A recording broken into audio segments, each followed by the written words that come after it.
Welcome to the podcast of the national champion Ohio State Buckeyes.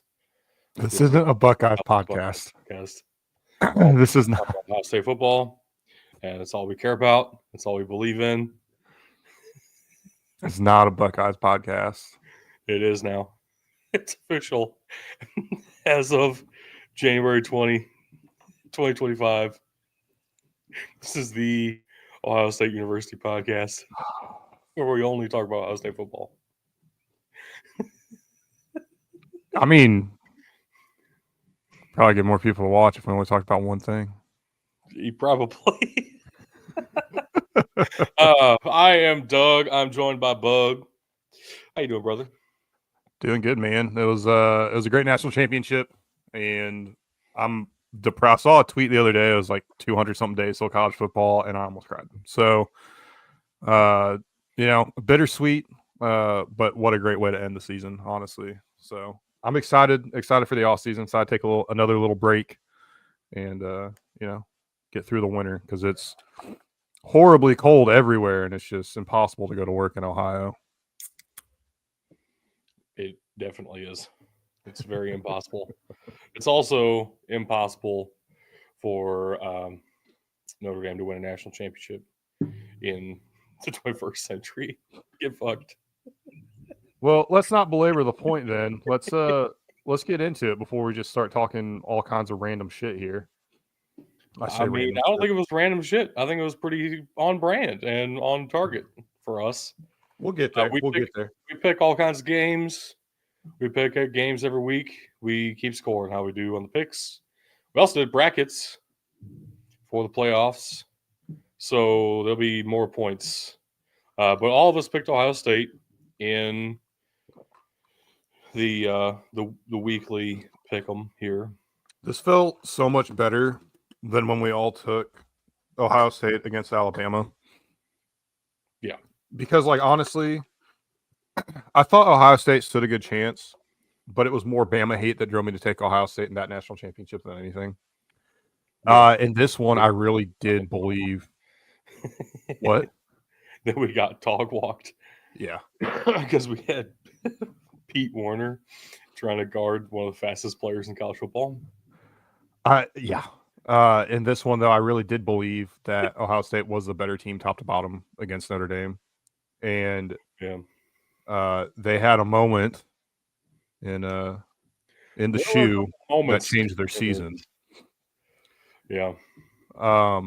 That said, the start of this game, I immediately said, "Fuck me, we got it wrong again." That was an unbelievable drive by Notre Dame. You got to at least give them that. So it was an unbelievable drive. Here's why I was not concerned after that drive. The only reason they were successful moving the ball is because they ran Riley Leonard up the middle every play. Mm-hmm. And even Marcus Freeman after the game straight up said in his press conference that we knew from the start that was just not going to be sustainable. We just can't do that. So that's the only way they were able to move the ball. And everybody, including Riley Leonard and his head coach, knew that's not really going to be possible to do the entire game. Nothing else was working for Notre Dame to start the game here. And for almost 3/4 of football, that was the only thing that got them any yards. So I felt pretty good about it, even after they started the game 7-0 Notre Dame. Ohio State goes down and scores a very nice 6-minute drive after that 9-minute drive, and just didn't let off the gas, at least for the first half. Well, if you're Notre Dame, there's a lot of great things they did that drive. They held the ball the entire first quarter, and they paid it off with a touchdown. The worst part about that drive was then Riley Leonard goes to the sideline and fucking pukes his guts out. So if Marcus Freeman didn't know while in the moment, he knew as soon as that drive was over, we got to change something up. And, Ohio State's defense was nails until about the end of the third quarter. So I kind of want to go to there. I don't want to diminish what the Buckeyes did on offense because I think we all knew they're going to have a great offense. They're going to score points. They honestly didn't score as many as I thought they would because, like I said, let's go to the end of the third quarter. It seemed like they started getting conservative, and they did it on defense as well. Yes. So, um, I like where you're headed, but I do want to back up for 1 point. Okay. So, the reason Ohio State's offense was as effective as it was in that first half is, I believe, in very large part to Notre Dame getting away from what they were comfortable with on defense. All season long, Notre Dame ran pure man coverage. Basically, every single play was man coverage. They knew that they didn't have the speed to do that against Jeremiah Smith and Emeka Ibuka and Travion Henderson and Carnell Tate. Yeah. So they went to a lot of zone coverage that they were saying they weren't going to do, but everybody kind of knew they had to, or else they were just going to get beaten man. It was obvious that they were not comfortable in that, and they were not fully prepared for that. And I don't blame them because they hadn't really done that all year. So Right. had underneath routes open the entire first half. It led to Will Howard now being the record holder for consecutive completions in the national championship game because everything was a short little dinker underneath that somebody was leaving wide open because they didn't know how to handle those zones properly. So then it gets towards the end of the third quarter. And yeah, Ohio State gets away from even doing that because they're just trying to run out the clock, which Right. is exactly the thing that they did against the team up north the entire game. They were basically trying to bleed the clock the entire game for some reason. Makes no sense. Yeah. Yeah. And it's the exact thing that let Oregon back into that Rose Bowl game. So Notre Dame followed that formula of, hey, if they're going to let us just stuff the middle and stop this run game, we can do that because your offensive line's too banged up to say otherwise. So it let Notre Dame back into the game to some extent. It actually was a one possession game at one point. Yeah. Yeah. The most baffling thing to me was Notre Dame kicking a field goal. Now, Yes. you went from a 2-possession game to a 2-possession game. Right. I get it. You don't want to leave points on the board, but at the end of the day, it doesn't make any difference. Like, yeah, I get the ball twice and score twice. I know. They would have been down by 13 now, Yeah. which doesn't help you. There just wasn't enough time to kick that field goal. And I think Yeah, that's something that exactly. Marcus Freeman is going to learn from. And I actually have a lot of respect for this team, as much as I just talked shit about them in the intro.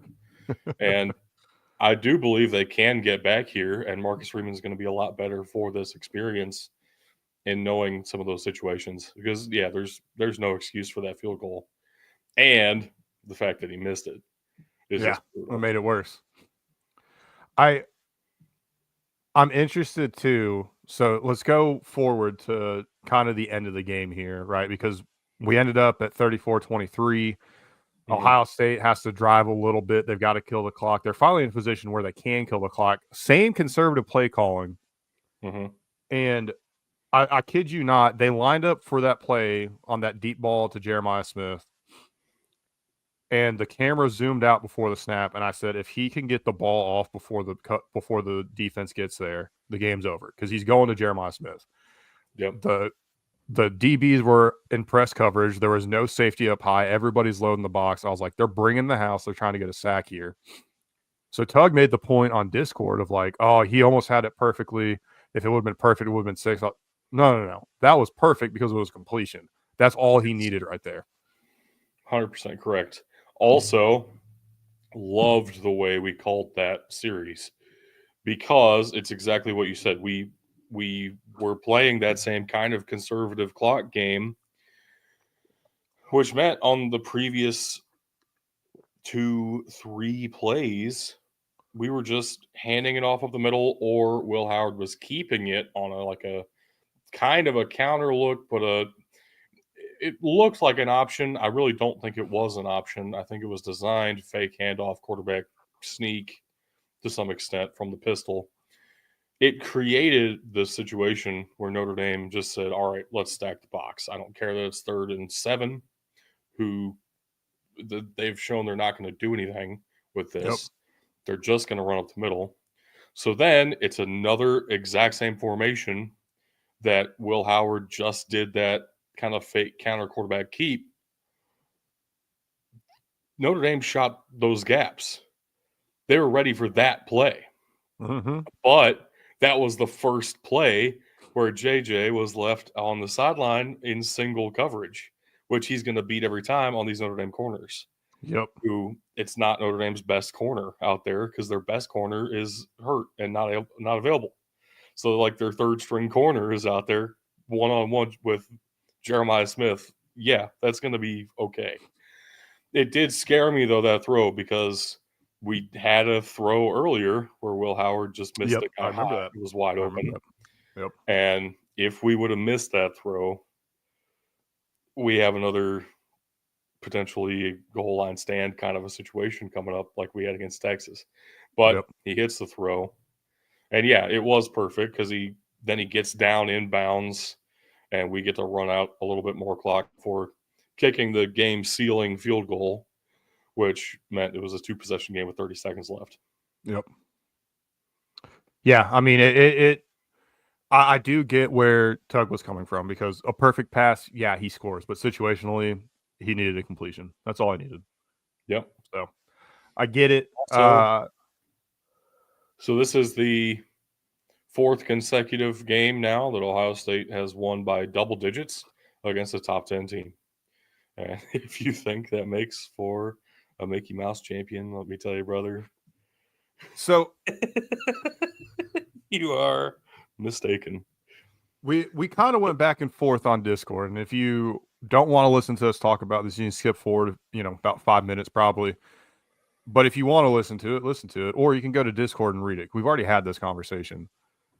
I think unless it would have been one of the 1 through 4 before the playoff seeding teams, they're going to call it a Mickey Mouse champion.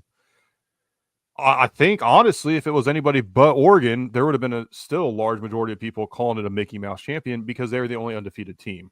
No, if it were Georgia, people wouldn't have been up in arms too much because it's the SEC champion. It's the SEC.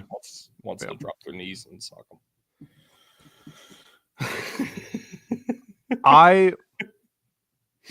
Ohio State won the national championship playing more games than any national champion before. Yeah. All right, let's talk about the things they did that no other national champions done. They won the first ever 12-team playoff. Check that one off. They did have 2 losses. They are the first 2-loss national champion. You probably have to go back way back in history to see that. Is there one from the BCS? I'm reasonably certain LSU did it with 2 losses. With Nick Saban? Les Miles, 2007 against Ohio State. Oh, was that the year that everybody got pissed and said the BCS needed to go because a 2-loss team won the national championship? Was that when we really started getting the traction? That wasn't the impetus, but it was SEC champ 2-loss LSU. Their losses were to ranked Kentucky in triple overtime and a triple overtime loss to Arkansas. So there was a little bit of wiggle room for them there with a couple of triple overtime road losses and a rivalry. Give them the benefit of the doubt, SEC champs. And then, yeah, they beat Ohio State 38-24. But that's the only other 2-loss champ I can think of. Yeah. So there you go. I mean, we have to go back to the BCS area, which everybody hated the BCS in the first place. So we already talked about that. They're the first 2-loss champs since 2007. First team to play all these games. They're the first team to beat how many ranked opponents? How many top 10 opponents? Yeah. 5. First team to beat 5 top 10 opponents. Now, granted, right, 4 of those wins came in the playoff against top 10 opponents. But again, Indiana, which everybody says was bullshit too, which is wrong, but okay. Yeah. I mean, I think we're going to have that conversation for a while, but God, we could talk about Indiana for about 10 minutes too if we wanted to. All the players they're losing, it's just terrible. I mean, they're portal reloading like Florida State did. We'll see how that goes. And they also got their win back against an undefeated. They got one of their wins back. They didn't have the opportunity to get another one of their wins back. You know who else didn't get an opportunity to get their win back? Notre Dame, because they lost to a really shitty team. Ohio State, unfortunately, lost to a pretty shitty team. They were never going to get that chance. I have full confidence they probably beat them again if they play Michigan a second time. They probably kill about 4 of those players on the field too, but that's a different discussion. I mean, yeah, but also you have to think like out of this season, there were honestly no teams that everybody agreed was great until playoff Ohio State happened. Yeah. So, oh yeah. Playoff Ohio State was like, holy shit, nobody's beating this team. Oregon went undefeated. They had like 4 games in there where they probably could have lost. Maybe even should have lost. They didn't even have the strongest schedule if you look at it too. Right.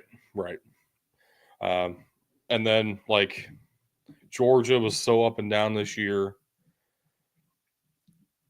Texas, it just something didn't click on offense, and after that Quinn Ewers injury, the offense really wasn't the same.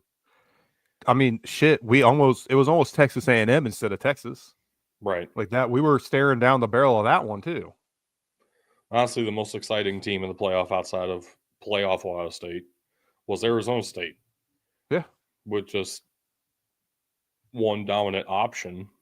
And outside of that, outside of Scattaboo, that was a nothing team as well. Yeah, I don't know that there was a truly dominant team this season in the regular season, which I think somewhat proves the point that we needed a 12-team playoff. Absolutely. But also proves the point that NIL is a little bit of a talent distributor more than people realize at the beginning. Not necessarily from oh my gosh, the group of fives are all going to become powerhouses now. Well, at least the ones with money. But at least from the standpoint of you're not going to have a singular team stockpile all of the talent, which is how Alabama and Georgia really won their championships. Yeah. Could you have imagined a 4-team playoff that would have been Notre Dame, Georgia, Oregon, and Texas? Like that, people probably would have still watched it because it's a national championship, but that would not have been the best teams. Clearly would not have been the best teams available. I think Oregon, Texas would have been a great game. For the wrong reasons. Sure. Sure. Oh man, that doesn't sit right. That's what would have been our 4-team playoff. BCS national championship would have been Oregon, Georgia. Ugh. Which only doesn't sound good because of the Rose Bowl and because of Carson Beck's injury. Yeah. If that were 13-0 Big Ten champ Oregon against Carson Beck 1-loss SEC champ Georgia, I mean that would have been all right. I think they got it right with the 12-team playoff. I don't know. I don't know if there needs to be any tweaking, honestly. Maybe, honestly, and this is probably an unpopular opinion, right? And this year especially, I'd have been losing my fucking mind. Maybe you got to add 4 teams, though. You got to get more games at home in college stadiums because that atmosphere was awesome. Now, I'm thrilled that the New Year's 6 bowl games mean something again. It was great getting to see a Cotton Bowl that didn't have one team full of opt-outs and the other team that cared and wanted to get that signature win to finish their season off. Mm-hmm. Like, I that part has to stay the same. I even don't mind if they keep it at 12, the way that they structure the buys, because winning a conference should mean something. Like, I'm sorry, it should mean something. I have a proposal that I don't think you will love, but I want to get it out here. Okay. I think the national championship needs to be the Rose Bowl. We need to set the national championship on January 1 in the Rose Bowl. I agree. I also think the semifinals should be the Sugar and Cotton Bowls. The Fiesta, Orange, Peach, they're fine. They're not the same. Set them aside. Sugar, Cotton, Rose. The first 2 rounds of the playoffs need to be at home, on campus. And we need to get rid of conference championship games and instead institute conference playoffs in a sense. You're going to have the 1 seed in the Big Ten against the 4 seed in the Big Ten, and the 2 and 3 seeds in the Big Ten. Those 2 winners are guaranteed a spot in the playoff. Same with the SEC. Something like that. I think there needs to be a couple of structure changes. With the Power 5, they absolutely have to go to that, I think. Because you have it's too big.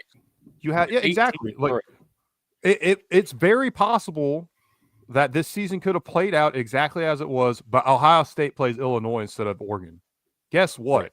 The second best team in the conference and the best team in the conference would only play each other in the conference championship game. There's no and both of them you could say had an easy path, and Ohio State fucked it up against a bad team, but you've got Oregon that went undefeated. So you're like, oh, they're so much better. But yeah, I agree, because looking at Oregon's schedule, honestly, looking at Ohio State's schedule, like Ohio State had to play Penn State. That was a tough one. They had to play Oregon, obviously, and they lost that one. Indiana's a top 10 team. Indiana was a top 10 team. That's right. I forgot they played Indiana. Who did Oregon play in the conference during the season? Well, they almost lost to Wisconsin. They played Illinois. They played a very good Illinois team. Yeah. That's it. I don't think they played anybody else. Illinois was a home game for them. Ohio State was a home game for them. Yep. Washington was a home game for them.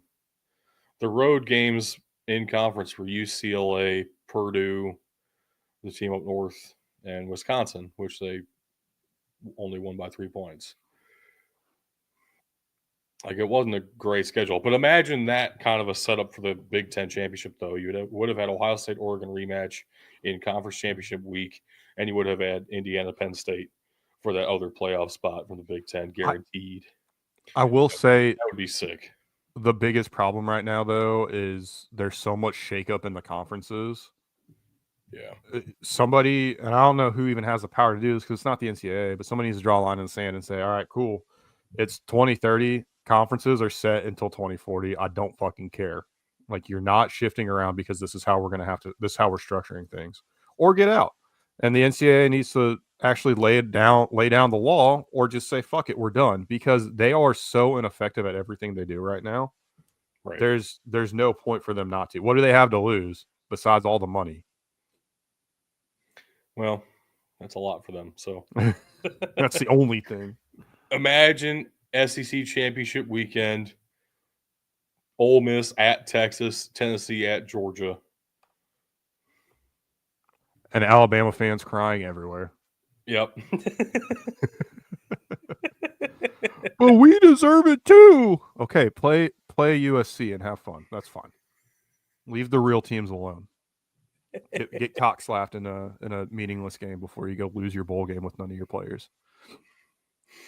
Beat one of Vanderbilt or Oklahoma, and you're okay. And they got fucking walked by Oklahoma. Like, they didn't just get beat; they got. And that's the other thing too. Like, I would not have agreed, but I would have not completely dismissed them if it had at least been a close game with Oklahoma, and that there was some magic bullshit at the end that Oklahoma pulled off. Because Oklahoma wasn't great, but they're the type of team you let them hang around this year, But you got dismantled by Oklahoma. Shut the fuck up. Yeah. All right, that's enough shitting on the SEC. Congratulations to the Ohio State Buckeyes, our 2025 national champions. I do want to say before we flip it. So this, of course, grain of salt. 16 games, most games anybody's played in a very, very long time. in a season. Before the AP poll era, for sure. Ivy League had a couple of 16, 17 game seasons just for the hell of it, playing each other a couple times in like the 1800s. In what we could think of as college football, this is the longest season ever. So, yes, grain of salt. But 2 1,000-yard rushers, 2 1,000-yard receivers, all 4 of those players had double-digit touchdowns, and quarterback threw for over 4,000 yards. That's a combination of things that has never happened before in college football history. And I also like to say 16 games, unless the conference champ that doesn't get a bye wins the whole thing, is the most we will see a national champion win. So that's 16 wins is the new mark, or 16 games is the new mark for a national champion in college football. It would be very hard to imagine a 17 game. That would most likely that would have to be a conference championship game loser goes on a playoff run. Yeah. Yeah, it could have been SMU or Clemson this year. But a 17-0 team would have to be a group of 5 champion, probably. A group of 5 champion with all Power 4 conferences going undefeated as well. Wild. That'd be sick. You imagine 17-0 Memphis national champs? No, I can't. I don't have enough pants for that. Ohio State, obviously, I picked them in my bracket as well. I did have Georgia making it to the championship. Foolishly, I had Indiana knocking off Notre Dame. That was less Notre Dame hate and more belief in Indiana, cheering for the underdog there. And yeah, I mean, the rest of my bracket's pretty disgusting. So we're going to ignore that. Yeah. Mine's also pretty gross, except I did have Notre Dame over Indiana. Yours is less gross than Boise State making the national championship game. Although I understand picking the Fiesta Bowl magic, I don't understand picking Georgia. If you were picking Georgia over Notre Dame without Carson Beck, then logic would assume you would pick them over Boise State too. And he already said he did it to be different, which bit him in the ass because. Yep, he was a hater, and I'm still all I'm good Charlotte again. Thanks. You got different good Charlotte hairstyles. But that does mean that Tug and I are tied with the crown of the season, 481 to 274 for each of us. And then, Bug, you got a good Charlotte hairstyle. That's fine. Crown, which I think you would like more, actually. So, I would like to have that much hair, yes. I'd like for it to not be gray either. It'd be nice. It'd be sick, wouldn't it? The amount of gray hair that came out of my head when I got a haircut and then shaved the next day, I was like, fuck, I'm getting old. Yeah. All right, folks. It's finally time for the 2024 BDT Awards. We're not like those other award ceremonies and those other award committees where we present at the end of the regular season. Nope. Look at your whole body of work, including the postseason. In the middle of the damn season. Yeah. Basically. Haven't even gotten to the good stuff. Played after the awards happened. Get the fuck out of here with that bullshit. So the way this is going to work, we have 5 individual awards on offense and 5 individual awards on defense. Those 5 winners will then go head to head for the offensive and defensive players of the year. In addition to that, we have offensive line and defensive line awards because we are the big dudes in the trenches. Absolutely. Coordinators and head coaches for both, all those for both the FBS and the FCS separately, which means we have a whole lot of awards to go through here. Being the 3 of us, including Tug, who's not here, got to vote on these suckers. And if you're upset with who the finalists are, or if you're upset with who won, well, then join the Discord and argue with us. That's the best place to do that. I agree. So we are going to start off here with the finalists for quarterback of the year, of course, we have Cam Ward and Dylan Gabriel in there. Also have Jackson Dart, Kyle McCord, and Shedeur Sanders. Yes, stats were partially taken into consideration, and Kyle McCord is damn near the best statistical quarterback the ACC's ever seen. Beat Donovan McNabb's Syracuse records, and the athleticism of a couple of these guys is off the charts. The pure passing numbers off the charts. What do you got for us, Bug? Yeah, I thought Shedeur actually had a great season. I think he got overshadowed by the hype around Travis Hunter. He wasn't the best, but I mean, his dad had a point. If you're going to say Travis Hunter's the best player in college football and basing a lot of that on his offensive talent, got to look at the guy getting him the ball. I think Shedeur had a great season, but certainly all these other guys did as well. Cam Ward coming up from the FBS or FCS as well as Shedeur. You've got two players that started in the group of five, or no, you have a player that started in the group of five with Dylan Gabriel. He transferred up twice to get to Oregon, had a great season, led that team very well. And Jackson Dart's the best quarterback in Ole Miss history. He beat Eli Manning's records this year. I mean, just great all around for all five of these guys. Yeah, Jackson Dart also coming from the group of five level at USC.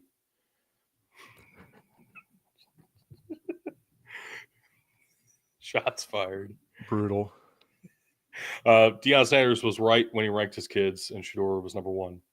But he did not win Quarterback of the Year award. That does go to Cam Ward. What an incredible season. Absolutely. Even people hated on him after the Pop-Tarts Bowl. It wasn't his fault. Yeah, and I want to reiterate that point that I think you play to win the game even in a bowl game that doesn't really mean anything. All right, call me crazy. I understand where Miami and that coaching staff was coming from, taking him out. Like, hey, we want to see what we have next year because you're already working with a little bit of a depleted roster. You already know your quarterback's not coming back. And I mean, look at senior night. If you're up and you've got nothing to play for, or even if you're down and you've got nothing to play for, and really, what are you playing for? Pop-Tarts Bowl. Like, yeah, a bowl win's great. You really got nothing to play for. Why get the guy hurt? Let him go out on a high note. And it was still a one-possession game. Yeah. Like, they were in position to win without him. So it wasn't the worst decision in the world. Yeah. So, Cam Ward. Running back of the year. We all know who's going to start off this list because it's alphabetical by first name because that's the way I did it for some reason. So Ashton Jeanty starts us off. Cam Scattaboo, Jeremiah Love, Iowa's Caleb Johnson, and then Jacksonville State's Trey Stewart. Had an under-the-radar, incredible season. Definitely didn't get talked about much in the national media scene, but I liked what I saw. And Trey Stewart, you are a winner in my book, even if you somehow don't get this award. We'll see what happens. Dude, come on now. Is Trey Stewart really going to get this award? I mean, we all know. We all know. Yeah, you know what? Why even belabor the point? We can talk about him afterwards. Tug and I actually went 1 through 5, and I think, like you said, probably a little bit of the media love not being there for Trey Stewart played into that, certainly. And for everybody who cares, you did as well, except you had Caleb Johnson and Jeremiah Love flipped. I think probably a little Big Ten bias, even if you don't want to admit it there. But at the end of the day, teams prepared for Ashton Jeanty. They didn't prepare for Boise. They prepared for Ashton Jeanty. Notre Dame said, or not Notre Dame, Penn State said, you're going to beat us by passing the ball. And they couldn't. Yep. Ashton Jeanty got hit 3 times in the backfield and still got 3 yards. Yep. I mean, like every play. Yeah, it's insane. And Cam Scattaboo, for what it's worth, he had an amazing season too. He had an amazing playoff as well. Just not enough. That's the passing touchdown. Yeah. I mean, just not enough. Just not enough. I don't think it is Big Ten bias. Caleb Johnson was incredible this season and might have pushed himself into that like top 3 running back conversation for the NFL draft. Like he This is is a fringe first round, top of the second round kind of a running back when you watch him you've play. you've said it in the Discord, and I've said it a couple times. This is a extremely deep running backs draft. It's one of the best running back drafts we've seen in a long And time. I don't know that we'll see a swing back in the NFL because quarterbacks are paid too much, receivers are getting paid too much. But the Ravens have shown that if you have a strong running game, you can have a very successful team. Definitely. Just not playoff success. Especially with There's Mark Andrews. yeah, Anyway. well, Butterfingers over there. Receiver of the year. I got a couple of group of five guys in here because we're starting off with Ohio Bobcat Coleman Owen. Jeremiah Smith cracks the list as a true freshman. Nick Nash, Tetaroa McMillan, and Travis Hunter, one of our finalists for receiver of the year. We may or may not see him again on a different individual award as well. Dude, the more I think about it, he should have won the Heisman Trophy. Like the best overall player in college football. Yeah, it probably is Travis Hunter. I'll save my comments for that if we talk about him again later. Okay. We're going to talk about him again later, so fuck it. I'll say it now. Yeah, I mean, if you're going to be one of the top players at two positions, I get it. Yeah. I don't like it, but I get it. I know. But also, we've had 2,000-yard rushers that haven't even gotten close to the conversation as Ashton Jeanty did, and they were doing it for Power 5 teams. Like Melvin Gordon should have been in the same conversation Jeanty was, and nobody talked about him for the Heisman. So, yeah, there's the conversation to be had that the hype around Jeanty is what got him up all the way up to number 2, even. Probably. So good job, Boise State fans. Nick Nash. This is a guy that came up in a lot of conversations, and especially around the Travis Hunter debate, because he led the FBS in all receiving categories through the regular season. Now, you can say whatever you want that, oh, he's not playing the same competition. Well, guess what? Ashton Jeanty wasn't playing the same conversation either, and he was right in that Heisman conversation. And, oh, by the way, that competition that Ashton Jeanty was playing, that's the same competition Nick Nash played most of the year in the conference as well. So if it works one way, it works the other way as well. And, hey, he's still got to get open enough to catch the fucking thing for the quarterback to throw it that way. Which definitely factored into our decision. Nick Nash is our receiver of the year. Triple Crown winner and now quadruple Crown winner because he won the BDT award. The most prestigious receiver of the year award, I might add. Absolutely. Tight end of the year. You know a thing or two about tight ends. As a Bears fan, yeah. You know what would have been funny is if we would have gotten pictures from behind all these players, so it was of their back. We gotta remember that for next year. Starting us off is Eli Stowers of Vanderbilt, Harold Fannin Jr. of Bowling Green, Oronde Gadsden II of Syracuse, Tanner Koziel of Ball State, and then Tyler Warren of Penn State. Koziel is one of my favorite players in college football this season that didn't get any conversation around him at all. Just an unreal tight end for Ball State. But stiff competition in his own conference, Harold Fannin got all the love from the AP for, All MAC, All America, everything you could think of, except for the Mackey Award, which did go to Tyler Warren. Yeah, and I mean, if you look at it, Tyler Warren, obviously Mackey Award winner, it fits in really well with how we know Penn State plays. It's not surprising that Gadsden makes our list either. If you look at the success of Kyle McCord, you hear it all the time with young quarterbacks, new quarterbacks, who's going to be their most reliable receiver. It's probably going to be that tight end, and he certainly was for the Orange this year. But you're right. It's kind of tough to go against Harold Fannin Jr., who had an amazing season, arguably should have won the Mackey. I think some of these other awards kind of took into account the competition he's playing, right? It's not Big Ten competition, it's the MAC. I get it. Well, I do also freely admit he's not the best of blocking tight ends, which is an integral part of the position. But as a receiving tight end, there is none better in the business right now. Offensive lineman of the year. I tried to take a couple different positions for our finalists because we do only have one individual offensive lineman of the year before we get to our offensive line of the year. So, starting us off as a guard, Addison West of Western Michigan. The tackle, Armand Membu of Missouri.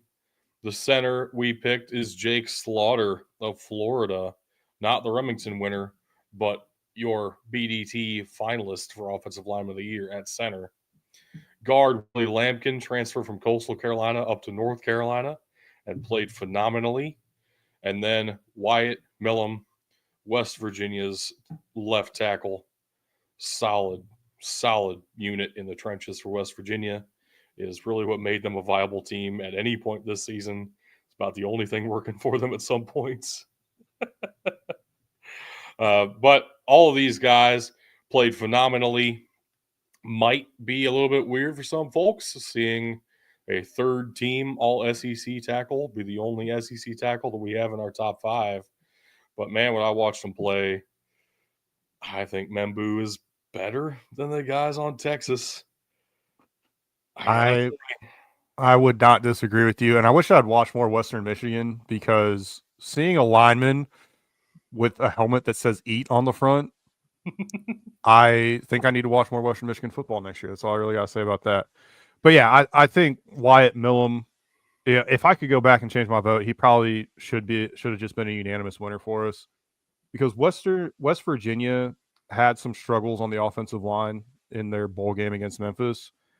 I'm fairly certain Wyatt Millum opted out of that game. So that's just more fuel to the fire of how important he was to this team because without him, they were not good. Yeah. Yeah, it definitely showed up when it mattered most. And when he didn't show up, it mattered more. Does that make sense? Nope. That's good. Move on.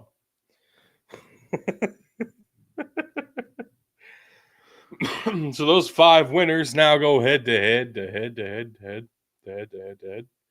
for offensive player of the year. We already know who they are. Cam Ward, Ashton Jeanty, Nick Nash, Harold Fannin Jr., and Wyatt Mellum will be our finalists for offensive player of the year.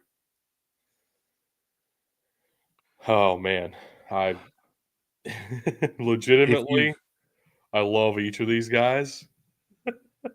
If you've watched the show at all, you know how it's going though. Yeah. We can't rightfully sit here and bitch that he didn't win the Heisman and he should have won the Heisman and then not take him here. Do I think that's a shame? I do think when you look at the five of these guys, I think it kind of comes down to three. Really, I think there is, even though we're a lineman show, right? We're big dudes in the trenches. Is the offensive lineman going to win Offensive Player of the Year? Probably not. The conversation between Cam Ward, day. huh? That'll be a glorious day when a tackle wins Offensive Player of the Year. Right. You look at the conversation if we were a podcast in 1995, Orlando Pace would have won. I mean, I was 2, and I don't think you were born yet. So correct. You want to look at the conversation between Cam Ward, Nick Nash, and Ashton Jeanty. Nobody meant more to their team than Ashton Jeanty. I don't think Boise State's in the playoff conversation without Ashton Jeanty. I don't know if we can say that exactly. I mean, Cam Ward meant a whole hell of a lot to this Hurricanes team, and they were not in any conversation without Cam Ward. That's fair. But also, the reason I voted for Jeanty over Ward is partially because of how, like, careless is not exactly the right word, but loose with the football at times Cam Ward can be, and the fact that Jeanty ran for over 2,000 yards and really just didn't give the ball away. really helps. That's very true. He was the most effective player on his team by far. I mean, it was evident in the bowl game. We already talked about it here. Penn State made their whole plan around stopping him. They stopped him. They knew they would win, and that's exactly what happened. So good on him. I also want to throw out here that looking up if Millen played in the Frisco Bowl, he did. He played the first series. And I'm looking up to see if they scored. I can't remember if they scored on that first drive or not.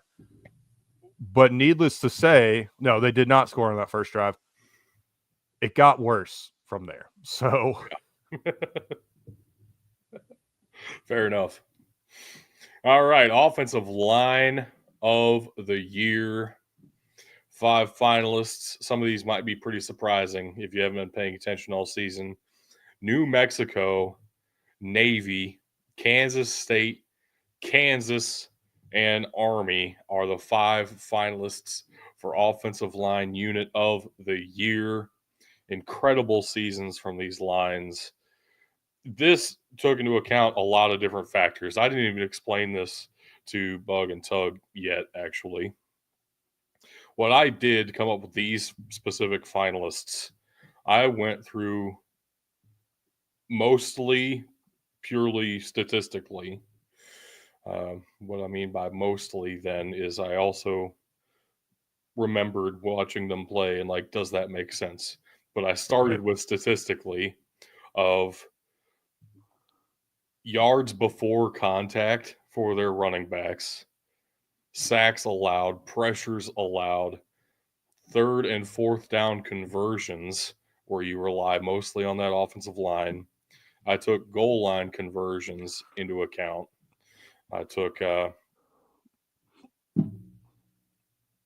lot of statistics went into this. Essentially, it was actually a lot of work to put these finalists together for the offensive and defensive lines that we'll see here.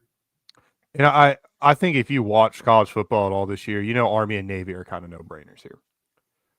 What I think a lot of people, we talked about New Mexico, but we didn't quite go in depth with them much this year.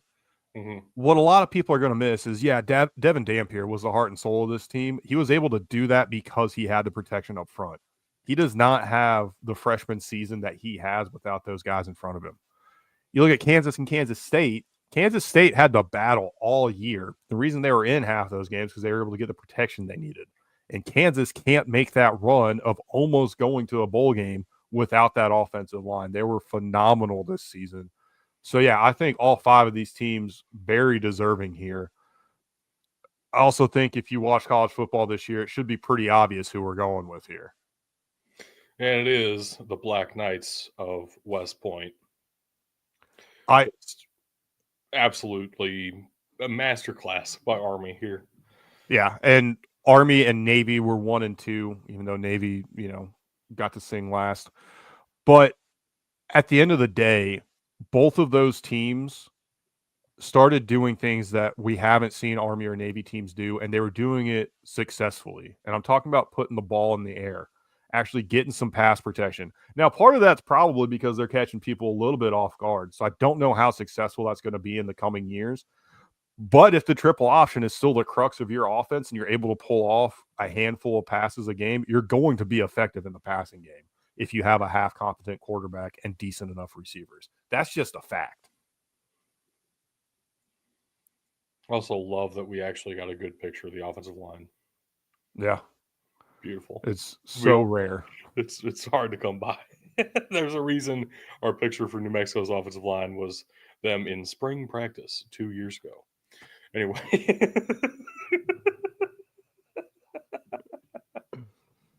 That's all the offensive awards for FBS, which means it's time for the offensive coordinator of the year at the FBS level. We're starting off with Ben Arbuckle, Washington State's offense, electric this season. Chip Kelly with his tongue out in the national championship. Mike Shanahan from Indiana. Shannon Dawson of Miami, and Will Stein of Oregon.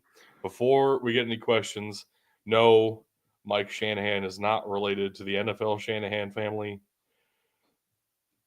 They just share a last name. Also, he came with his head coach from JMU. They've been doing it together a long time.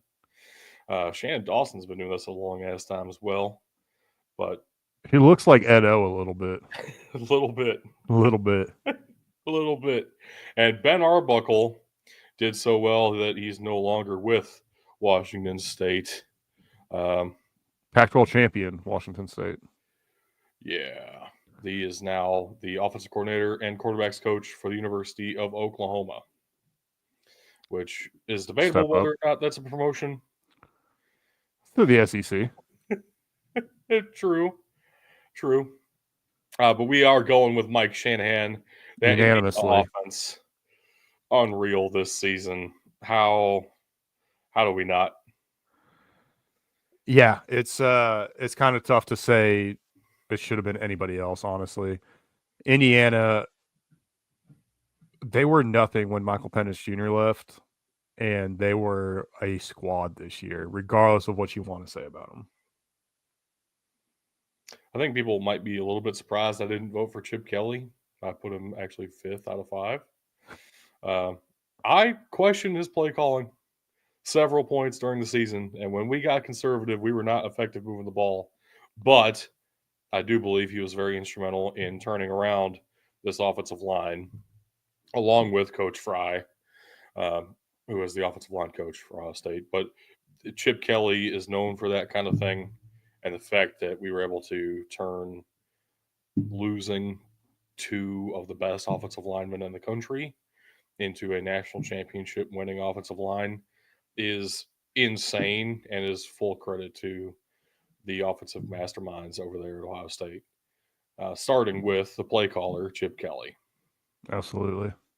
But Mike Shanahan wins the award because who the hell had Indiana doing all that this season? If you thought Indiana was going to be that good this year, you're a liar. Moving on to the defensive side of the ball, and we're starting with the interior of that defensive line. Aeneas Peebles of Virginia Tech, Alfred Collins of Texas, Darius Alexander of Toledo, Mason Graham of the team up north, and Walter Nolan out of Ole Miss are our 5 finalists for Defensive Lineman of the Year. Yeah, I mean, I think this one's pretty easy if you watch college football or you listen to the show. There is nothing good about Michigan except for their interior defensive line. And it showed when Mason Graham wasn't on the field. He was everything to that defense. He was the best chance they had at winning if he was on the field, which is crazy to say for a defensive tackle. I also found a great picture where he looks a little bit fruity. So, and to your credit, unanimous best interior defensive lineman. So good on you. Yeah. How much did it hurt? I very nearly voted Darius Alexander number 1.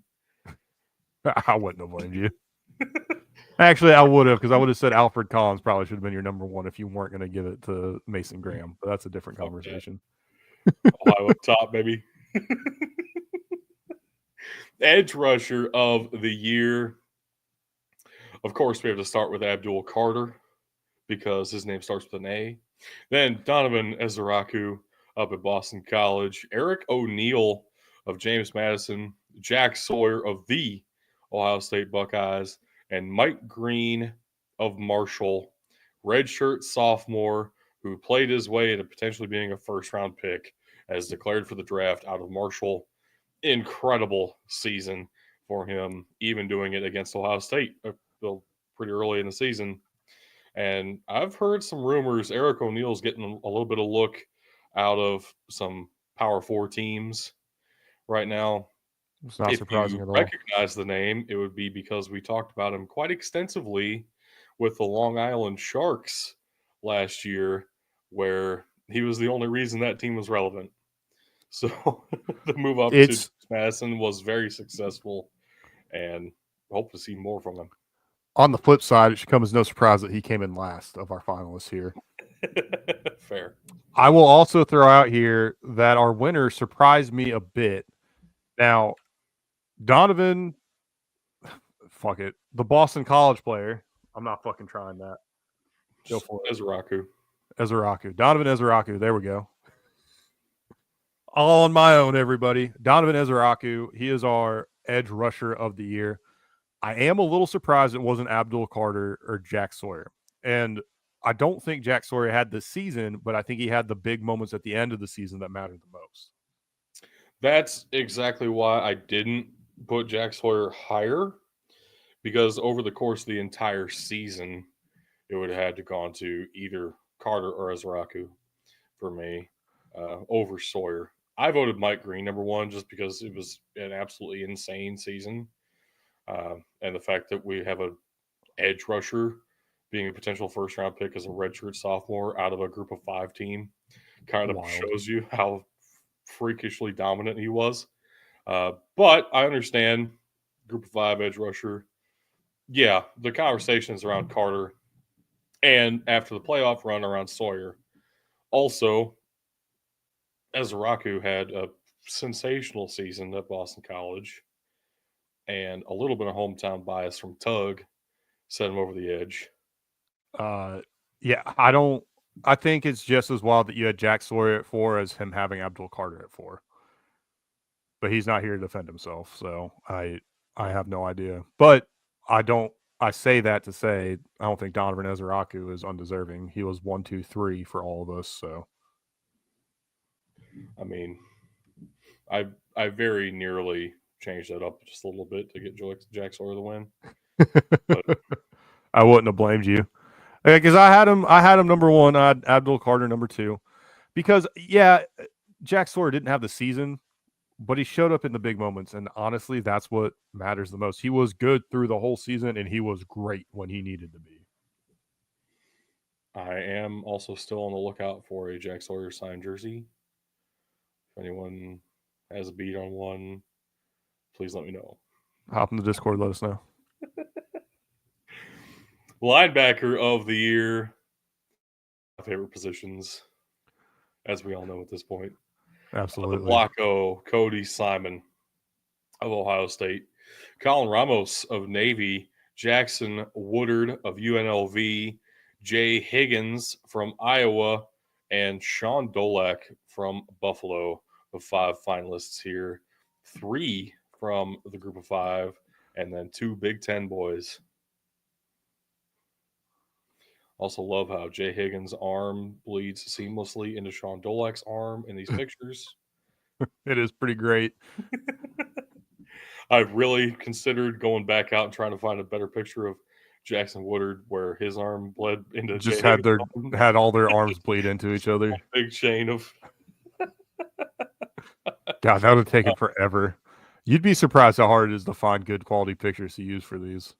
Especially of these G5 and FCS boys. But so before it was real close 1-2. Okay. I was going to say, before we reveal it, I was going to say Cody Simon came in second. Yeah. The reason I voted Cody Simon at number 2 and not number 1 is because, again, similar to what I said with Jack Sawyer, it was such an obvious progression through the season. I don't want to discount September and October in these awards. November, December, and January is awesome. And we wouldn't have won a national championship without him playing as well as he did that late in the season. But it took some time for him to get going. And even with the leadership qualities, his on-field play needed the coaching through this season and a little bit of a scheme change on defense midway through the season for him to really be unlocked, as opposed to our winner, Sean Dolak of Buffalo, who just damn near tackling machine, Mr. Reliable for the past 2 years for the Bulls, and was closing in on Carlton Marshall's tackles record in the FBS. A leader on defense, a leader that got his team to a point where they were almost in that MAC championship game. Remember all the craziness that would have had to happen to get them there. but he held that defense together, and he was a big part of the reason why that team was in a good position at the end of the year to play for a conference championship. I had him number 2. You and Tug had him number 1, and it was flipped for Cody Simon. So obviously a very close race at the top. That's not to discount the work of Colin Ramos, Jackson Woodard, or Jay Higgins. It's just to say that this was very much a 2-horse race. Very much so. All right. Corner of the year. Very contentious corner of the year. Yeah. There were some damn good ones. Starting off with Chandler Rivers of Duke, DJ Harvey of San Jose State, Jahdae Barron of Texas. There's Travis Hunter again, and Trey Amos of Ole Miss rounds out our top 5. This was another 2-horse race that I found myself on the wrong side of. Yeah, and somehow I feel like it should have been a 3-horse race, but we all picked that guy at number 3. Let's just do it. Chandler Rivers comes in 3rd. And I'll say part of it probably I got sucked in by some of the Travis Hunter hype, and I mean we are talking about the Heisman Trophy winner here. Jahdae Barron, he wins our cornerback of the year. He was the best part of this Texas defense and made Texas pretty hard to throw on because he made the whole group better, which is something that you don't really see when you have such a lockdown corner. It's typically he puts one guy on an island, you're just going to throw away from him all game. No, I mean, that whole defensive secondary was great, and he elevated it even more because he's like, you can't throw over here. Good luck throwing against the rest of these guys, too. Travis Hunter, the reason I put him number 1 is because he was doing it all on offense, and then he was better as a cornerback and doing it all on defense as well. So if you're going to be better at one position and you're already great at the other one, I feel like you probably deserve your flowers in one of these 2 places. Yeah, but I kind of like that he's just top 5, and then he's top 5 for 2 different positions. Yeah. Like, damn, that's kind of special. But Jahdae Barron, to me, I mean, this whole Texas secondary was sensational, and I think we're going to see that again when we get to safety of the year. I think so. Because starting us off alphabetically by first name is Andrew Makuba of Texas, and then Bud Clark of TCU cracks the list as well as a true sophomore. Caleb Downs cracks the list. Another Marshall defender here, JJ Roberts, and then Caleb Downs' national championship foe, Xavier Watts, makes the top 5 as well. I mean, what a list here. This is some of the most elite defenders in the country by a lot. All 5 of these guys are going to end up playing on Sunday, and they're going to make every defense that gets them is going to be better for them, which is great when we're looking at what the passing league of the NFL has become. Andrew Makuba wins. I don't love it because it means we had to not give this award to like 3 other extremely deserving guys. Yeah. And it's 2 Texas secondary guys as our top 5 for defensive player of the year is wild, but also feels about right, actually. Yeah, absolutely. Absolutely. Xavier Watts coming in 3rd, and Caleb Downs coming in 2nd. I mean, this was very obvious number 1, but very close at 2. It was a great season for all these players. Of course, that means we know our top 5 for defensive player of the year. Mason Graham, Donovan Ezaraku, Sean Dolak, Jahdae Barron, and Andrew Makuba. If this is your starting defense, you feel pretty good about things. I would say so. I mean, you could take any combination of our finalists. I think you feel pretty good about your defense going into next season. And I just want to say, credit to you for going with Mason Graham. Tug went completely opposite and put him at 5. Yeah, he's just being ornery. Well, and I don't think he understands or values just how much he meant to that defense. I don't mind that he went with Donovan Ezeraku at 1, even though maybe hometown bias. Come on. How are you? It was either going to be, for me, it was either Mason Graham or Andre Makubu. I don't fucking know. The Texas safety. You pronounced it 4 times and you just forgot. That's cool. I did. I'm distracted by other things. Mostly trying to read. But nice. Mason Graham meant too much to his defense for it to not go to him. I absolutely agree, as painful as that is. So, it's time for the much better award, Defensive Line of the Year. We do have Texas, SMU, Penn State, Ohio State, and Ole Miss. 2 Big Ten, 2 SEC, and an ACC squad here. That feels so gross. 2 SEC squads. And SMU being in the ACC still feels really wrong. It is wrong. I do want to make a note here, just how many finalists Ole Miss had across our awards here, and how they still lost 3 games and didn't deserve to be in the playoff conversation. Just anyway, you're not wrong. Defensive Line of the Year goes to the Ohio State Buckeyes. I mean, as a combination of 2 phenomenal defensive ends, a rotation of incredible defensive tackles, to the point where it wasn't one of them that stood out individually, but as a unit, this was one of the most feared defensive fronts you would see in college football. And all the goal line stands that they had against Penn State. And then they had of course, the famous one against Texas in the Cotton Bowl. And it's just everything lined up for Ohio State to win as the best defensive line here.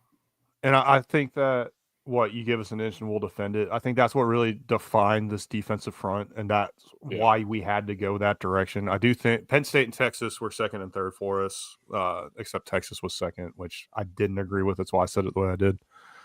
But I to that end, Texas, I think as a sum of all their parts, was better than Penn State, who really stood out because of their edge rushing more than the whole defensive line. So yeah, I don't have a huge problem with it. And I obviously don't have a problem with our winner. They were unanimous best defensive line of the year. Texas 2 defensive coordinator of the year. Starting us off, Al Golden of Notre Dame, potentially a Cincinnati Bengal here shortly. Bryant Haynes of Indiana, 2 Indiana coordinators cracking the top 5. 2 Ohio State coordinators cracking the top 5, as Jim Knowles represents the defensive coordinators here as well. Pete Kwiatkowski of Texas, of course, had to make the list. And Tim Banks of Tennessee is our 5th finalist here by alphabetical by first name. Because, again, I sorted this really dumbly. The winner is the number 1 defense in the country and the mastermind of it all, Jim Knowles. Number 1 scoring defense, number 1 total defense, basically every category you can think of. Ohio State was the number 1 defense. And this is probably more than any defense in the country. You can definitively say this is all on the defensive coordinator, where Ryan Day's a quarterback and not a defensive guy at all, and basically came out and said he's looking for a coordinator on that side of the ball who can just be the head coach of the defense. Take it. Yeah. Al Golden comes in second for us there. And while I do think Notre Dame had a great defense this year, it was very flawed. They're very good at one thing, and you saw it in the national championship game. They had to get away from it because they knew they were outmatched, and they were not able to execute as well as they needed to be. Now, is that to say that... To be fair to that Notre Dame defense, though, they had a couple of really key pieces missing at the end of the season. Yeah. With their best defensive lineman and their best corner were out. even with those injuries, this was an incredible defense, got them to the national championship game. Absolutely. Let's move on to FBS head coach of the year. Starting it off, Barry Odom, with all the great things he did at UNLV this year. Kurt Signetti, Jeff Monken out at Army, Kenny Dillingham at Arizona State, and Matt Campbell at Iowa State. Is there really any question of who our coach of the year is, though? It's got to be the new commander of the SIG 10, Kurt Signetti. The SIG 10. Look, Barry Odom coached so well, he's no longer at UNLV. He's now the head coach of Purdue. Kenny Dillingham taking Arizona State from being picked to finish dead last in the Big 12 to Big 12 champions and representing the Sun Devils in the first ever 12-team playoff. Phenomenal. Also, Iowa State's best season ever, literally. This is their first 11-win season in program history. And one very good game away from their first conference title in like 100 years. Mm-hmm. But also the best season in Indiana program history by 2 wins. They had never even had a 10-win season before. They cracked 11, and Indiana was in your first ever 12-team playoff. Football school. Nobody had that on their bingo cards. I think the way Jeff Monken transformed and got with the times a little bit brought Army football back to relevance in a big way. I mean, we were staring down an Army-Navy game that was going to have playoff implications halfway through the season. Right. Campbell, he kind of becomes an afterthought here, but he finally got his team to finish the season out. They looked great at the end of the year. They had a tendency to fall apart at the end, and that didn't happen this year. I feel like they finally got stronger at the end of the season. If they'd have played well at the beginning of the season, we're looking at a completely different story for Iowa State potentially. Absolutely. That wraps it up for the FBS. And we'll transition now to the football championship subdivision, because they don't have bowls. They only have a 24-team playoff, which is glorious. And we love it. Take it away, good sir. So we're starting it off with Cam Miller out of North Dakota State University, the national champion Cam Miller. But his counterpart in that game, Tommy Mellott out of Montana State, coming in second here, alphabetically for some reason. Because not even by first name, because next is Miles Hastings out of UC Davis, Paxton De Laurent out of SEMO, and Zach Calzada out of UIW. Finally had them clicking and looking like a good team for the first time really since Cam Ward left. Made them relevant again. But, I mean, come on. It's touchdown Tommy. It was never going to be anybody else but Tommy Mellott. I still maintain that taking the ball out of his hand at the end of the game in that national championship game was a mistake. I mean, it's easy to say that now that they lost it. If it worked out, it would have been great, but it didn't. So here we are. But touchdown Tommy's. What a season. It can't not be overstated how good of a year Miles Hastings and Paxton De Laurent had. Mm-hmm. Two of the more lesser talked about quarterbacks on this list for sure. I mean, Zach Calzada at least got some buzz because he was an FBS transfer. But what UC Davis was able to accomplish this year, just at a level we really haven't seen from the Aggies recently. I think in large part because of the success from the quarterback position.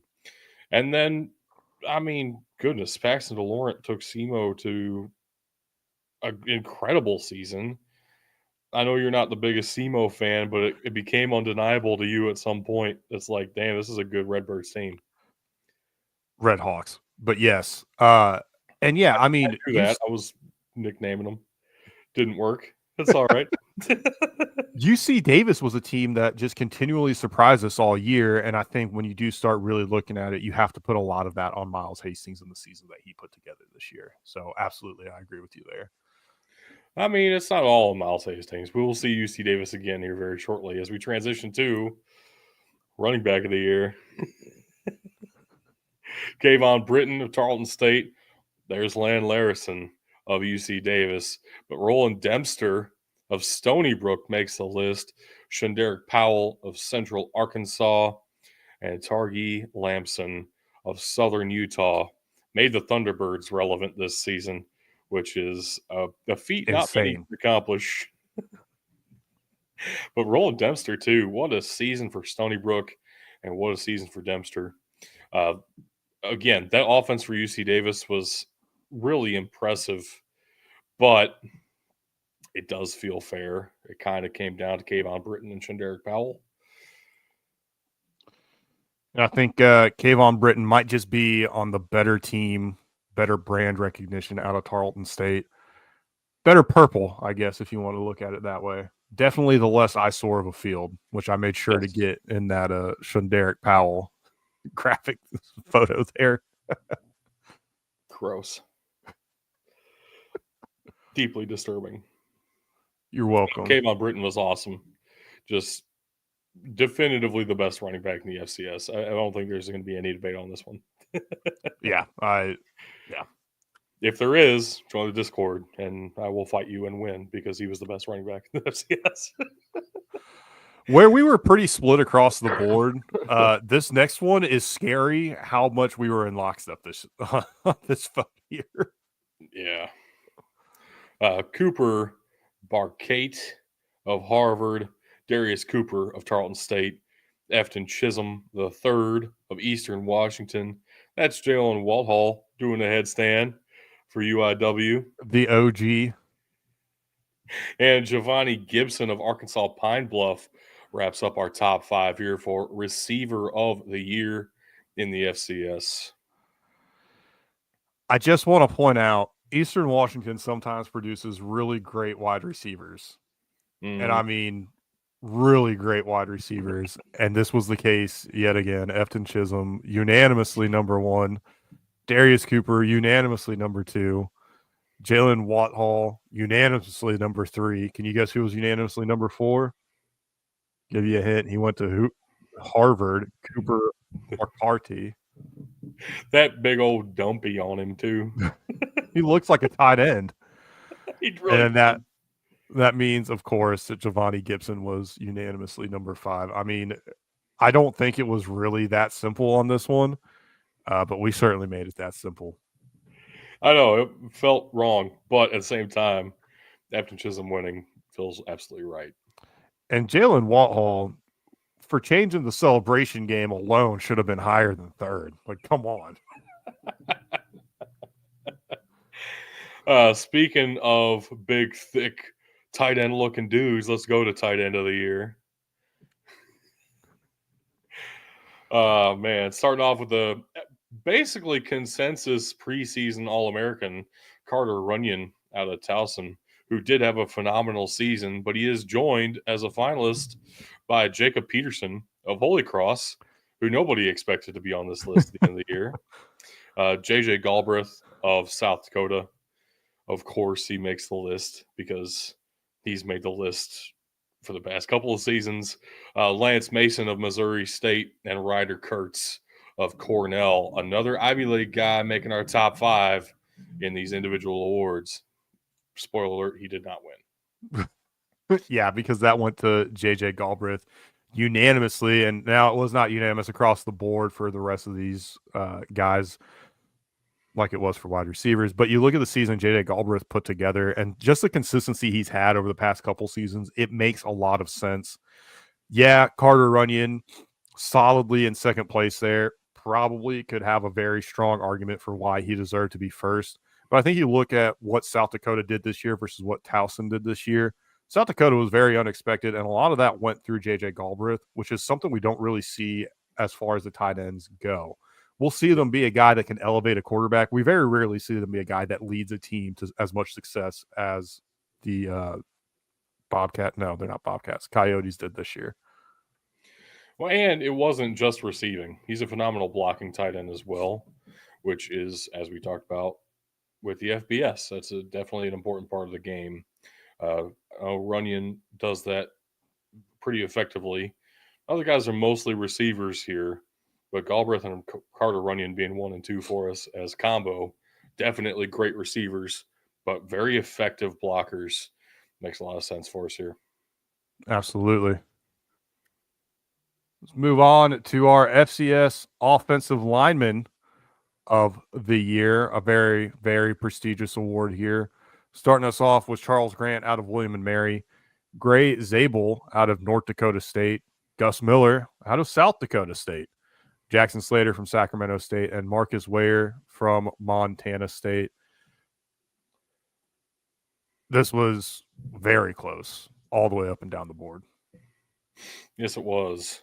And can I just say, Jackson Slater sounds like a surfer. He does, and it makes sense that he's playing from Sacramento State. The picture I found of him was so large, I was like, this is literally how I'm going to have to edit it. But I love it because you get to see how much this guy puts his head on the line. He might regret that when he's older. I don't know. I'm just saying. It's not the worst looking helmet I've seen, but yeah, this dude's taking some shots. Yeah. Why are the linemen not wearing the Guardian caps? Why are they the last ones anybody thinks? Never mind. Because they don't want to, and it's a personal choice. Gotta respect them. Yeah, this was very close. I think you have potential here for 4 of these guys to be drafted here, probably. I think so. I don't think they're so. We actually had a tie for second. Marcus Ware and Gray Zabel. I don't see any planet where those two guys don't get drafted. And obviously, I do believe Charles Grant has to get drafted as well. Yeah, Charles Grant is our number one, barely. This was an incredible season for offensive linemen at the FCS level. It feels really bad that Gus Miller came in last place out of these 5. He came in fourth. Jackson Slater came in last. Neither one of those sounds right to me. So that's why you said it wrong in the first place. That does take us to the player of the year conversation. Obviously, we're back at Tommy Mellott at quarterback, Kayvon Britton, our running back, Efton Chisholm, our wide receiver, JJ Galbraith, the tight end, and Charles Grant, the lineman. Might surprise you to know that he did not come in last place, even as the lineman. He came in fourth, though. And, yeah, I mean, was there any doubt it was going to be touchdown, Tommy? It had to be. It had to be. It is what it is sometimes. This dude was unreal. And again, I said it before. I'll say it again. It is ridiculous to me that they don't put the ball in his hands at the end of the season. We know.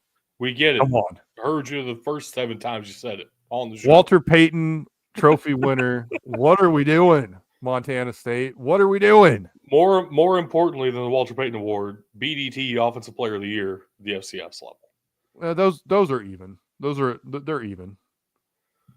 All right. We're more important than the Heisman, though. Way more important than the Heisman. Offensive line of the year. Again, you're probably going to see some teams that surprise you, but that's just because you didn't watch enough ball, baby. Get on that knowledge. South Dakota State, South Dakota cracked the list. Montana State, and then Duquesne and Butler crack our top 5 as well. From the NEC and from the Pioneer League, these 2 teams had incredible seasons on the ground and in pass protection both. Like, legitimately, these are 2 of the most effective offensive lines you will find out there. Just as a unit, they work together so well. More star power on those bottom 3 offensive lines for sure. But if I'm going to play quarterback behind somebody, I definitely wouldn't mind it being behind these Dukes or them Bulldogs. And you had to make sure to get SIU in there just to twist the knife a little bit of how bad they were this year, huh? You know, it was the best picture I could find of South Dakota. Uh-huh. I'm not kidding. It was so hard to find good pictures of these suckers. Trust me, I was looking for the players, so I understand how hard the lines had to be. Some deep research there. Is there any doubt that it was going to be these guys? Was there any doubt? I mean, here's the crazy thing. North Dakota State is our national champion. Mm-hmm. Montana State went into that game undefeated. Mm-hmm. Up and down that offense, they were the better team. Defense, probably does go to North Dakota State, and I guess that kind of lends itself to, barely, but it kind of lends itself to the defense wins championships conversation there. But yeah, I mean this Montana State offensive line was unreal. And you look at it too, compare this to the Montana State team from last year. This is a night and day difference. I mean, this is such a great team, top to bottom, especially on the offensive side of the ball. I could gush over Montana State for hours, so I'm not going to do that. If you have anything to add before we move on. I mean, that was pretty glowing. I don't know if I can add much to that. Well, then let's go on to our offensive coordinator of the year at the FCS level, and we'll start off with the national champion, Jake Landry from the North Dakota State, Jeff Gallo from Monmouth, Jim Chapin from Eastern Washington, Terrence Archer from Delaware, and Trey Walker from Montana State. Where we said Jim Knowles and Mike Shanahan did some great things and definitely made those offense and defense what they were at the FBS level. Tyler Walker, I don't think, can get as much credit at the FCS level. He had such an amazing collection of talent, so much further ahead of the rest of the FCS. I do think it kind of takes away from him a little bit, even though I still had him at number one. Our voting showed Jeff Chapin is our offensive coordinator of the year. Yeah, it was the exact reason I didn't put Tyler Walker as number one, just because the collection of talent was unreal. And I don't think the collection of talent was anywhere close to that at Eastern Washington this season. Right. Not to put those players down, just saying that they didn't have touchdown Tommy on the squad, and it was still the most effective offense in the FCS. Jim Chapin also did so well, he got a promotion out of this and left for Central Michigan already. But he does go out as our FCS offense coordinator of the year. So good job, buddy. Let's transition to the interior defensive line at the FCS level. We'll start it off with a Mercer player because we gushed over Mercer all year. You knew you had to have some coming. We didn't see them on offense, so here they are. Mm-hmm. Arius Nash out of Mercer. It's Arias, isn't it? Yeah, definitely is. I went back and forth in my head. Christian Dowell out of UT Martin. Eli Mostert. Up. What? Christian Dowell. Hard to mess that up. Eli Mostert out of North Dakota State. Rashawn Lawrence from Stony Brook, and Tyree Morris from Lafayette. This was an amazing compilation of players here. Yeah, and a really unique set of skills between these guys. Like, there were a couple of run-stopping, traditional, big gap filler defensive tackles here. Also, some great pass rush out of a couple of these guys, especially Rashawn Lawrence, with the first name starting with Rush as well. Just very fitting. But a fantastic pass rushing defensive tackle. Same for Tyree Morris. Eli Mostert may be the most well-rounded of the five here, which factored in, and that's why he is our number one interior defensive lineman of the year. Absolutely. It's tough when you got a guy that can do everything. I don't want to draw, a comparison to anybody in the NFL, but you know who those guys are at the NFL level. I'm going to avoid saying names because I'm not trying to make that comparison. But you know who I'm talking about, and that's the type of guy that you think about when you see Eli Mostert. He's just so valuable to his team. Absolutely. One of those anchors of the entire unit. Edge rusher of the year. Let's start us off with a Montana State boy, Brody Grebe. And then we have David Walker of Central Arkansas in that nasty Again. field. Jeremiah Grant of Richmond, Matt Jaworski of Fordham, and Marquise Grace of the South Dakota Coyotes here. You knew I had to get that Central Arkansas turf on here as much as possible, right? Yeah.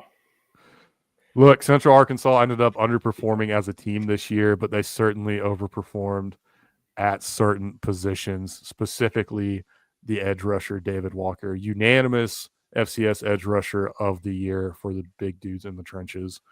Yeah, I mean, this is what made their season so disappointing, is that they did have a lot of great pieces out there. This was the easiest vote for me by a lot. You said that. I made that clear from the jump when we started this process. It stayed very much true. A linebacker of the year up next, AJ Pena of Rhode Island kicking us off here. Bryce Norman of SEMO, David Meyer out of UC Davis, Gideon Lampron of Dayton makes the top 5, and Noah Martin out of Samford as well. A couple of underperforming squads, but you got them tackling machines back there helping clean up what the defensive lines couldn't. Very important for a couple of these teams. Really needed that help at the second level. But also 3 very successful teams. Rhode Island, SEMO, and UC Davis had some phenomenal seasons this year. And AJ Pena squeaks it out. Pretty close vote for him. But yeah, I mean, linebacker of the year. In fairness, though, was Tug ever going to go against his hometown school? I knew what I was doing when I put him in as a finalist. You knew basically I was giving it to him, especially if I went number 1 for him, which I did. And for the record, the guys you went number 1 with, Bryce Norman, I actually had it 3. I thought Noah Martin just meant more to his team. Like you said, Samford did not have a great first line of defense, no pun intended there. And he was a guy cleaning up a lot of the mistakes made on that Samford defensive line. I definitely agree, and I don't mind Pena being number 1. Phenomenal season for him. Otherwise, you wouldn't have put him there. Right? Moving on, corner of the year. Who we got? We got, starting it off, we got Boogie Trotter out of Tennessee State, Dallas Beanham out of South Dakota State, Hayden McDonald from Columbia, another Ivy League player, Jalen Jones from William & Mary, and then, of course, another Mercer player, TJ Moore. Now, I don't know what's more surprising, that we had a Tennessee State player or that we ran into yet another Ivy League player. And I don't say that to disparage Tennessee State, except for the fact that they've not been great in the past few years. They had an amazing turnaround with Eddie George as the head coach there, and they've done some incredible things to get to a level where they're going to be in that conversation to go to the FCS playoffs, I think, in the next year or two. I mean, they were pretty dang close to getting there this year, actually. So, looking forward to good things from Tennessee State. I'm not surprised to see Ivy League guys in here. Individually, they're some of the greatest players out there. It's hard for them to really showcase it when you don't get too many non-conference games and you don't get any postseason action. So not a whole lot of national media conversation around some of these guys. But we see plenty of Ivy League guys go to the league. And I know it's a little bit cliche, but you have to trust they are pretty intelligent players. So see them get in the right position makes sense. And I guess we should reiterate, we expect Tennessee to have a great run in the playoffs in the coming years. They did go and get beat by Montana in 20-degree weather this year. I think they host that game. I think they host that game, and it's maybe a little bit a 14-point win for Montana. Look out for the Tigers. They're coming. That's what we're saying. But corner of the year goes to Jalen Jones of William and Mary. Hell of a picture here for him, by the way. Love that. Good job. Thank you. Yeah, really looks like it almost looks like he's a receiver, high pointing that ball there. And I can only imagine the return that came after this. He was phenomenal for William and Mary this year. And kind of a down year for the Tribe in a lot of ways. But that defense did play very well. Safety of the year up next. Dennis Shorter of South Dakota. Mason Chambers of Incarnate Word. Another Mercer guy, Miles Redding, makes the list. Rex Connors of UC Davis as well. A couple more repeat teams. Tucker Large of South Dakota State. All teams we've seen before in these individual awards. Of course, all these teams pretty dang successful this season. South Dakota with their first ever Missouri Valley Football Conference championship. South Dakota State gets a share of it in there. Incarnate Word reclaiming one of those top seeds in the playoff after a little bit of time off. UC Davis looked phenomenal at points this season. Just couldn't get it done against the very top of the Big Sky. Nobody could get it done against Montana State until the very end. And we've talked about this Mercer defense to death. I loved them so much. It's hard not to. But when you got a guy like Mason Chambers as your anchor, as your safety, you make it very hard to get all the way past this defense. And as you can see here, we got a couple pictures of guys getting the ball and going the opposite direction. Yeah, I mean, Mason that's Chambers. the only time these lame-ass, bum-ass photographers decide to take a picture of a defensive player when they get the ball in their hands. Come on, y'all. Let's get some more high point pictures. It'll make me start traveling to all these games, get good pictures myself.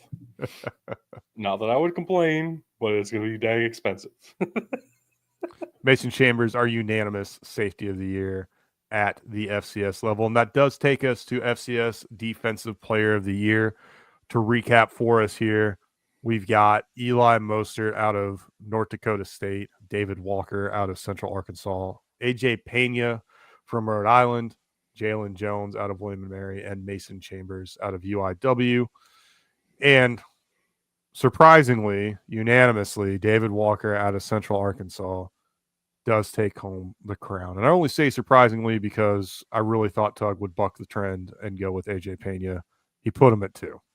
What can I say? I kind of expected that as well, but that's just the kind of season David Walker had. Pretty undeniable. Yeah. What are you going to do?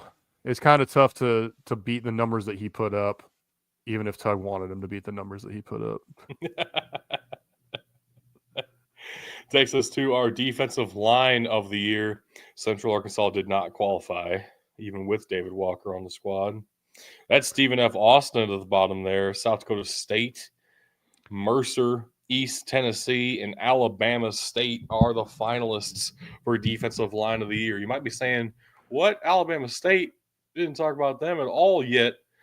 This was probably the most efficient defensive line in the entire country.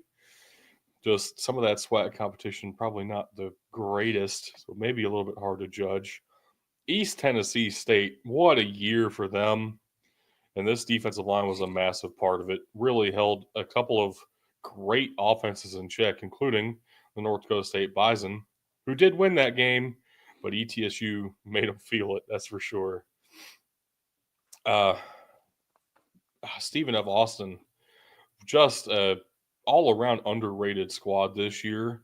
Really started in the trenches on both sides of the ball and made some waves when it counted. Didn't get it themselves into the playoff conversation, but they did have an effect on who got into the playoff. Absolutely. And the Jackrabbits, of course, up there, because why wouldn't they be? SIU looking lonely in the background. Motherfucker. But I think it should come as no surprise to anybody that Mercer was our unanimous defensive line of the year. We talked about all year, when is Mercer going to collapse? When's it coming? It's going to happen. When are they going to finally drop the game they shouldn't and collapse their season? It never happened. They made a good run in the FCS playoffs. They finally put a full season together. And these guys up front on the defense are a massive reason as to why. So obviously, the defensive line of the year has to go to the Mercer Bears. Absolutely.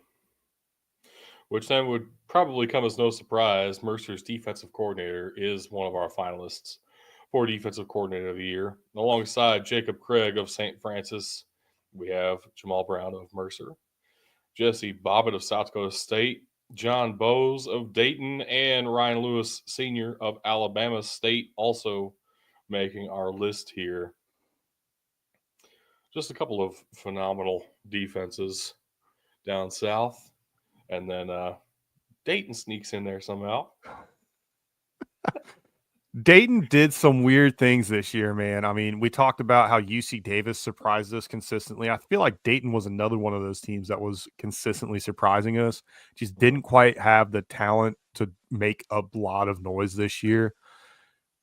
And while we talked about Alabama State already in that offensive or defensive line of the year conversation, I think a lot of credit has to go to Ryan Lewis Sr. Like you said, maybe they're not playing the best competition, but that defense was the best part of this team. It definitely had us keeping a close eye on them when really there hasn't been a lot to talk about on the Alabama State front in quite a while. And as much as we talked about this Mercer defense, the scoring defense part of things really put it over the edge for me with Alabama State. They just refused to let anybody into the end zone basically all season. Just absolutely incredible. Not our winner for defensive line as an overall unit, though. A ton of credit to Alabama State and, of course, to Ryan Lewis leading that squad. Absolutely. And now the FCS head coach of the year. This is a huge one. Bob Nielsen out of South Dakota. Already talked about the great season they had. Brett Vegan from Montana State, Eddie George out of Tennessee State, Mike Jacobs at Mercer, and TC Taylor from Jackson State. It is insane that we had to put one of these guys in fifth place. And I'll start there. It's more insane that we all put TC Taylor in fifth place at Jackson State. Yeah, I don't like that. We probably should have just had the rest of them tie for second after we picked a winner. I don't disagree because when you look at it, yeah, Jackson State's been a name. It's been a brand. It was a brand before Deion Sanders was there. But Deion Sanders left and took all of his guys with him. TC Taylor rebuilt that team in 2 years. In 2 years. Won the Celebration Bowl. Won the first Celebration Bowl for the SWAC in how long? Unbelievable. A good minute. Only their second ever and the first for Jackson State. Eddie George had Tennessee State in the playoffs, had them relevant, got an interview with the Bears. Yeah. I mean, one season coaching football. What's going on here? And Bob Nielsen won his first conference title and retired on us. Unreal. But South Dakota did have an in-house replacement ready to go because they're keeping that staff and that team together. South Dakota's here to stay thanks to the work Bob Nielsen put in over the years with this squad. I question everything Brent Vegan did after that call at the end of the game. Yeah. But enough can't be said about the turnaround that he had from last year to this year for the Bobcats. Right. I mean, I know, because this time last year we were talking about Montana, and now we're talking about their biggest rival, Montana State being one of the best teams out there. And it's funny, too, because last year we had no doubt that Montana would be in the championship game. We had no doubt they'd beat Montana State. And this year we had no doubt that Montana State was winning, and we had no doubt they'd be in the championship game. Wild. What a wild just turn of 2 seasons here. And then, of course, the one guy we haven't talked about yet. Our winner, Mike Jacobs. So, all right. This is something we talked about a couple of times throughout the course of the regular season. You've talked about this over the past couple of years. Mercer always has that mid-season drop-off. Always does this where they start off against some weak teams, look like they're going to be really good, even especially on defense every year, and then they just fall apart. They fall away. SoCon gets too much for them.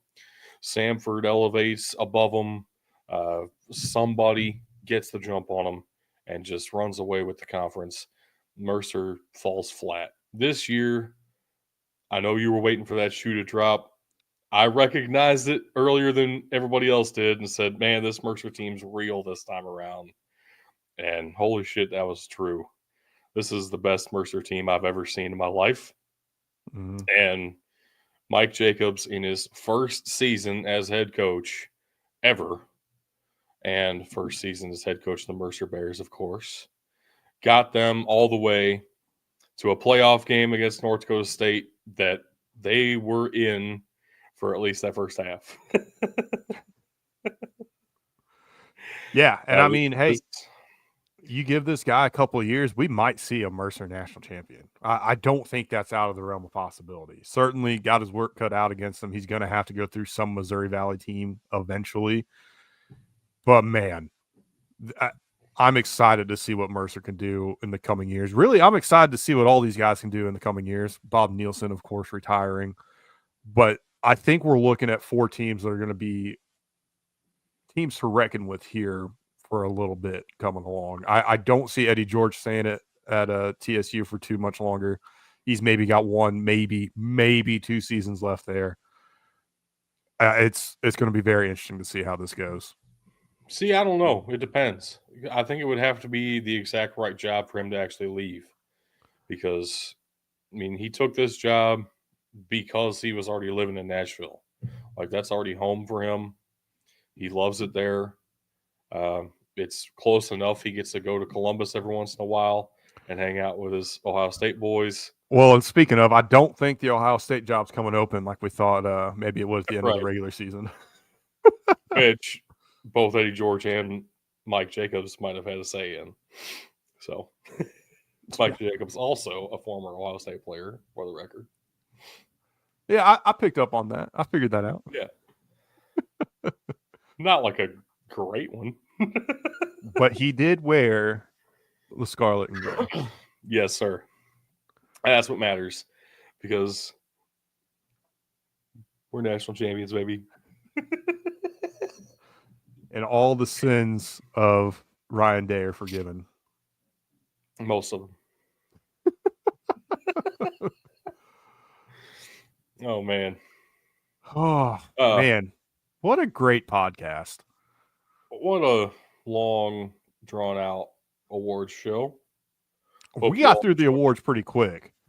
We spent time talking the SEC for some reason. Yeah, true. Take our pot shots while we can, I guess. Love it. I'm not complaining. But thank you, everybody, for tuning in. If you did, let us know what you think about the awards. Of course, you can do that on Discord or on X, where we are most active, both those places. Preferably the Discord. Join the Discord, please. Please. Let me read off some links because I'll read them all off, unlike Tug. If you want to support the show, head on over to patreon.com/BDT football. You can also support the show by subscribing on Twitch, twitch.tv/Big Dudes in the Trenches, all one word there. We're live streaming on Twitch, potentially going to live stream some more football there. I'm kind of kicking that around. I might just put football content on our YouTube, where you can also watch the show live, youtube.com/Big Dudes in the Trenches. And subscribing there is free, and it helps us out a lot. So make sure to like and subscribe and comment on this video when you get done watching or listening to the podcast somewhere else.